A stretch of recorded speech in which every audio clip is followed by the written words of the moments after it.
Hello guys, നമുക്കൊരു catering model chicken പെരട്ട് വെച്ചാലോ? വളരെ സിമ്പിളാണ്, എളുപ്പമാണ് വെക്കാനായിട്ട് കേട്ടോ. നല്ല ടേസ്റ്റുമാണ്.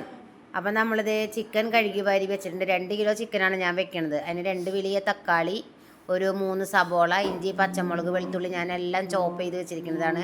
ചെറുനാരങ്ങ നീര്, പിന്നെ കാശ്മീരി ചില്ലി ഉണ്ട്, നമ്മൾ സാധാ മുളക് പൊടി, മല്ലിപ്പൊടി, മഞ്ഞൾപ്പൊടി, ഉപ്പ്, ഗരം മസാല. അപ്പം എല്ലാവരും അതിൻ്റെ ഓരോരുത്തരുടെ പാകത്തിനുള്ള അളവിലെടുക്കുക. പിന്നെ മുഴുവൻ മസാലയും എടുത്തിട്ടുണ്ട് ഞാൻ കേട്ടോ. അപ്പോൾ നമ്മളിതേ പാൻ വെച്ചിട്ടുണ്ട്.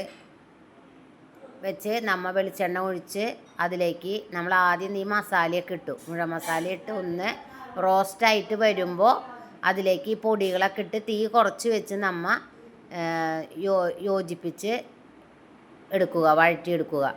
അത് വഴണ്ട് വരുമ്പോൾ ആ പൊടിയുടെ പച്ചമണം മാറിക്കഴിയുമ്പോൾ അതിലേക്ക് നമ്മുടെ ചിക്കൻ പീസുകൾ ഇട്ട് കൊടുത്ത്, നമ്മൾ ചിക്കനിലേക്ക് പ്രത്യേകിച്ച് വെള്ളമൊന്നും ഒഴിക്കേണ്ട കാര്യമില്ല കേട്ടോ. നമ്മൾ കുറച്ച് ചെറുനാരങ്ങ നീര് ഒഴിക്കുന്നുണ്ട്. അപ്പോൾ അത് നമ്മൾ ഇങ്ങനെ വെച്ച് അതേ കണ്ട വെന്ത് വരുമ്പോഴേക്ക് അതിലിതേ വെള്ളം വരുന്നത് നിങ്ങൾക്ക് കാണാം. പിന്നെ നമ്മൾ തീ കുറച്ച് വെച്ച് അത് പകുതി വെന്ത് വരുമ്പോഴേക്ക് അതിലേക്ക് ഇതേ സബോള നല്ല കൂട്ടി തിരുമ്പി വെക്കുക. ഞെരടിയതിന് ശേഷം സബോള ഈ ചിക്കനിലേക്ക് ഇട്ട് കൊടുക്കുക. പിന്നെ അതിന് ശേഷം നമ്മൾ ചിക്കനിലേക്ക് വെളുത്തുള്ളിയും ഇഞ്ചിയും പേസ്റ്റ് ഇട്ട് കൊടുക്കുക. പിന്നെ തക്കാളി നമ്മൾ അരച്ച് വെച്ചത് അതും ഒഴിച്ച് കൊടുക്കുക. എന്നിട്ട് ഇവയെല്ലാം നല്ലോണം നമ്മൾ ഇളക്കി കൊടുത്ത് മൂടി വെച്ച് വേവിച്ചെടുക്കുക.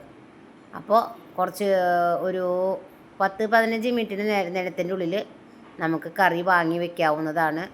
നല്ല ടേസ്റ്റാണ്. അപ്പോൾ വളരെ സിമ്പിളുമാണ്, നല്ല ടേസ്റ്റുമാണ്. ചിക്കൻ വെച്ച് കഴിഞ്ഞാൽ ബാബുക്കുട്ടനും മൊയ്തീനും ഓടി വന്നതാണ് ടേസ്റ്റ് നോക്കാനായിട്ട്. അപ്പോൾ ഞങ്ങളെല്ലാവരും കൂടി ചൂട്ടോടെ ഒന്ന് 2-3 കഷ്ണം കഴിച്ച് നോക്കി. എല്ലാവർക്കും ഇഷ്ടമായി, കുഴപ്പമൊന്നുമില്ല. അപ്പോൾ ഓക്കെ, സപ്പോർട്ട് ചെയ്യുക, ലൈക്ക് ചെയ്യുക, കമൻറ്റ് ചെയ്യുക. Tata, bye bye.